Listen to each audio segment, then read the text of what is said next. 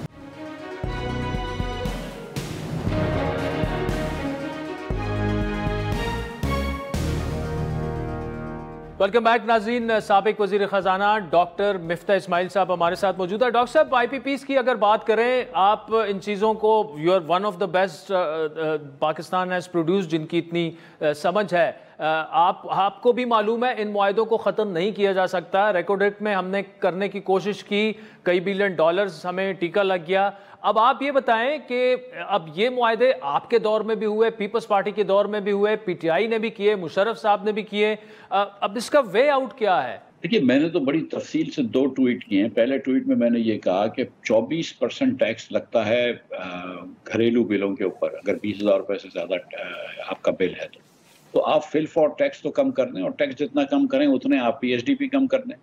جو وفاق کے حق میں تو 400 ارب روپے کے بھی ٹیکس کم کریں گے تو وفاق کو 185 ارب روپے کا, 450 ارب کے بھی ٹیکس کم کریں گے تو وفاق کو جو ہے وہ 185 ارب روپے کے اخراجات کم کرنے پڑیں گے. تو یہ تو آپ پہلے فل فور کر دیں.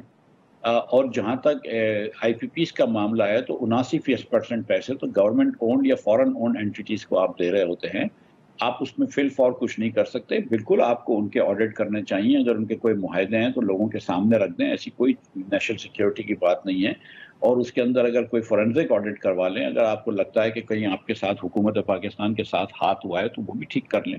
لیکن the fact of the matter is عادل بھائی کہ بہت زیادہ جو حکومت کی اس میں اپنی غلطیاں ہوئی ہیں، جس کے اندر پالیسی مسٹیکس ہوئی ہیں. آپ نے بہت زیادہ پاور پلانٹس لگا دیے جن کی آپ کو شاید ضرورت نہیں تھی، آپ نے امپورٹڈ کول پہ لگا دیے، آپ کو شاید اس کی ضرورت نہیں تھی، دیگر چیزیں ہوئی ہیں. اور اس کے بعد آپ کی پالیسیز میں حکم ہے جس کی وجہ سے ابھی بھی آپ گرمیوں کے اندر جو ہے وہ بہت بجلی بیچتے ہیں، لیکن سردیوں میں وہ بجلی نہیں بیچ سکتے، لہٰذا آپ کی کیپیسٹی کاسٹ پر یونٹ بڑھ جاتی ہے. تو ہم کو اور ڈسٹریبیوشن کاسٹ کم کرنی ہوں گی، ٹرانسمیشن ڈسٹریبیوشن لاسز کم کرنے ہوں گے، بل کلیکشن بہتر کرنا ہوگا. تو ہم کو وہ سب چیزوں پہ بھی کام کرنا چاہیے جس پہ کوئی کام نہیں ہوا. ہم کو ٹرانسمیشن کے سکم جو ہیں وہ ٹھیک کرنے ہوں گے. آج بھی مثال کے طور پر آپ کو ونڈ پاور سندھ کے اندر 0 پہ مل رہا ہے، لیکن آپ لے نہیں پا رہے پورا کیونکہ آپ کے پاس ٹرانسمیشن نہیں ہے. تو وہ سب سکم بھی دور کرنے ہوں گے. لیکن اس وقت فی الفور ضرورت یہ ہے حکومت کو کہ اس کے اندر سے بجلی کے بلوں میں سے ٹیکسز ختم کر دیں جسوں کو راحت. مفتاح صاحب آپ نے ٹویٹ کی بات کی، دونوں ٹویٹیں میری نظر سے گزری. آپ یہ کہہ رہے ہیں حکومت 50 سے 60 ارب روپے کا ریلیف دے گھریلو صارفین پر ٹیکسز ختم کر کے. پہلے ہی حکومت 50 ارب روپے دے چکی ہے، 200 یونٹ سے کم صارفین کو ریلیف دیا جا چکا ہے. موجودہ حالات میں حکومت اس پوزیشن میں کیا ہے کہ وہ ریلیف دے سکے؟ بالکل ہے. آپ پی ایچ ڈی پی کے اخراجات کم کر دیں. آپ کے پچھلے سال پی ایچ ڈی پی پہ 700 ارب روپے خرچ ہوئے تھے. اس سال آپ نے شروع میں 1450 روپے کے بجٹ رکھا، پھر آپ نے 1150 بجٹ کر دیا. آپ اس کو 950 کر دیں، 200 ارب روپے کاٹ لیجیے پی ایچ ڈی پی سے، مسئلہ ہی سارا ختم ہو جاتا ہے. آپ 200 ارب روپے کاٹتے ہیں، 400 ارب کا ریلیف دے سکتے ہیں کیونکہ باقی پیسے تو صوبوں کی طرف سے ٹیکس کی کمی ہوتی ہے. آپ کو مسئلہ ہی ختم ہو جاتا ہے. لیکن اگر آپ نے یہ سوچا ہوا ہے کہ ایم این ایز اور ایم پی ایس کے پروجیکٹ جو ہیں وہ زیادہ مقبول ہیں آپ کے لیے، زیادہ مقدس ہیں آپ کے لیے، اور عوام کو ریلیف دینا آپ کے لیے اتنا ضروری نہیں، تو عوام کو ریلیف نہیں دی جا سکتی. ورنہ کیا بڑی بات ہے حکومت 400 ارب روپیہ جو ہے وہ ڈال کے ریلیف دے دے. تو آپ نے بھی کوشش کی تھی ایم این ایس کو فنڈ نہ دیے جائیں، اپنی حکومت کے خلاف ہو جاتے ہیں. یہ تحریک انصاف نے بھی کہا تھا کوئی فنڈ نہیں دیں گے، پھر مجبوراً انہیں بھی فنڈ دینے پڑ گئے. ایک مخلوط اور کمزور حکومت ہے، وہ تو اپنے پاؤں پر بمشکل کھڑی ہے اس وقت. آپ ہی نے فرمایا نا کہ وزیر خزانہ صاحب نے فرمایا ہے کہ ہم کو وہ چیزیں کرنی پڑیں گی جو ہم اگنور کرتے رہے 75 سال سے. اب اس وقت یہاں پہ قوم کی جان نکلی ہوئی ہے. آج تک بجلی کے بل کا کبھی اتنا کرائسس نہیں آیا، یہ آپ بھی جانتے ہیں. آج تک کبھی اتنی مایوسی پاکستان کے اندر معیشت کے حساب سے نہیں پھیلی جو آج پھیلی ہے، یہ آپ بھی جانتے ہیں. جب اتنی مایوسی پھیل گئی ہے تو اس وقت پولیٹیکلی حکومت کے لیے کیا بہتر ہے کہ M N As M P S کے پروجیکٹس کے اوپر خرچ کریں یا تھوڑے سے بجلی کے بل کے اندر مراد دے دیں. میرے خیال سے بجلی کے بلوں میں رعایت دینا جو زیادہ ضروری ہے. اور پھر اگر آپ بجلی کے نرخ کم کر دیں گے تو اس کی ڈیمانڈ بڑھ جائے گی، تو آپ کا پر یونٹ کاسٹ بھی کم ہو جائے گی، کیپیسٹی کاسٹ. یہ سوچنے کی باتیں ہیں. میرا خیال ہے کہ حکومت جو ہے وہ سیاسی طور پہ بھی غلطی کر رہی ہے، معاشی طور پہ تو غلطی کر ہی رہی ہے کہ بجلی کے بلوں کو اتنا بڑھا دیا ہے. لوگ اب عادل بھائی ہم یہ سن چکے ہیں کہ ایک بھائی نے اپنے بھائی کا خون کر دیا. ہم یہ سن چکے ہیں کہ خاتون نے جو ہے وہ جمپ مار کے کنال میں خودکشی کر لی. اب اور ہم کس چیز کا انتظار کر رہے ہیں؟ ڈاکٹر مفتاح اسماعیل صاحب، thank you so much for joining us. سازی پروگرام میں آگے بڑھتے ہیں. گزشتہ روز قومی اسمبلی میں پیش کیا جانے والا الیکشن ایکٹ ترمیمی بل قائمہ کمیٹی میں کثرت رائے سے منظور کر لیا گیا. کمیٹی میں بل پر ووٹنگ ہوئی جس میں بل کی حمایت میں 8 اور مخالفت میں 4 ووٹ آئے. پی ٹی آئی نے مخالفت کی، جے یو آئی نے ووٹنگ میں حصہ نہیں لیا، پیپلز پارٹی اجلاس میں شریک نہیں ہوئی. قومی اسمبلی کی قائمہ کمیٹی برائے پارلیمانی امور کے اجلاس میں بلال اظہر کیانی نے بل سے بریفنگ دی بل پر، اور اپوزیشن رکن علی محمد خان اور وزیر پارلیمانی امور اعظم نذیر تارڑ کے درمیان تلخ جملوں کا تبادلہ بھی ہوا. وزیر قانون نے بل کی حمایت کی اور کہا کہ مجوزہ بل میں ترامیم آئین اور قانون کے مطابق ہیں. دوسری جانب تحریک انصاف کے حمایت یافتہ اراکین نے الیکشن ترمیمی بل کی مخالفت کی. جے یو آئی کی رکن اسمبلی شاہدہ اختر علی نے کہا اس موقع پر کہ الیکشن کمیشن ہمیشہ سینڈوچ بنا رہا، ہمیں ان ترامیم کے نتائج نظر نہیں آ رہے. اسی طرح ترامیم کو تفصیل میں جانا چاہیے، الیکشن ترمیم کا دوبارہ جائزہ لینا چاہیے، حکومت سامنے آئے اور ترمیم لائے. علی محمد خان نے کہا کہ الیکشن کمیشن نے اس ملک میں سیاسی کرائسس پیدا کیا. الیکشن کمیشن نے ایک سیاسی جماعت سے انتخابی نشان چھینا. الیکشن کمیشن نے اس قانون کی ریسٹروسپیکٹو اثرات پر اپنی رائے دی. اس کے علاوہ سیکرٹری الیکشن کمیشن نے کہا کہ الیکشن کمیشن اس معاملے پر کوئی رائے نہیں دے سکتا. اس بل کے اثرات کے بارے میں وزارت قانون اور پارلیمان اپنی رائے دے سکتا ہے. اس بل کے پیچھے سے اگر اس کا اثر شروع ہو تو اس پر رائے دینا ہمارا ڈومین نہیں. آپ کو بتاتے چلیں کہ الیکشن ایکٹ ترمیمی بل تجویز کی ترامیم کے مطابق کوئی رکن اسمبلی اپنی کسی سیاسی جماعت سے وابستگی کا اقرارنامہ تبدیل نہیں کر سکتا، جبکہ دوسری ترمیم کے مطابق جس پارٹی نے مخصوص نشستوں کی فہرست الیکشن کمیشن کو نہ دی ہو اسے مخصوص نشستیں نہیں دی جا سکتی. قائمہ کمیٹی سے منظوری کے بعد اب بل دوبارہ قومی اسمبلی میں آئے گا. آج کے پروگرام پر ناظرین آپ کے فیڈ بیک کے منتظر ہمارا ٹویٹر ہینڈل ہے @عادل شاہ زیب. اجازت دیجیے، خدا حافظ.